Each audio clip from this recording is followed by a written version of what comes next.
8-ci günün 1-ci sualına gəlin bir yerdə baxaq. Çevrə üzərində yerləşən 3 nöqtəvi üçün çevrənin mərkəzində yaratdıqları elektrostatik sahənin yekun intensivlik vektoru hansı istiqamətdə yönəlmişdir? Baxın, gördüyünüz kimi burada müsbət yük verilmişdir. Biz bilirik ki, elektrik sahəsinin intensivlik xətləri müsbətdən başlayıb mənfidə qurtarır. Başqa sözlə, müsbətdən çıxır, mənfiyə daxil olur. Baxın, indi burada müsbət idi, müsbətdən göndərirsiniz oxu, müsbətdən çıxır və aşağıya doğru yönəlir O nöqtəsində.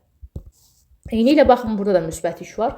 Müsbətdən göndərin oxu, O nöqtəsində gördüyümüz kimi sola doğru olacaq.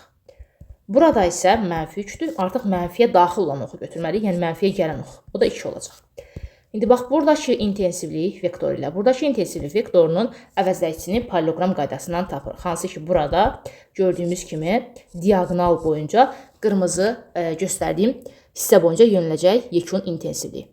Deməli, onda aydındır ki, buradan elə bizim yekun intensivliyimiz 2 istiqamətində yönələcək.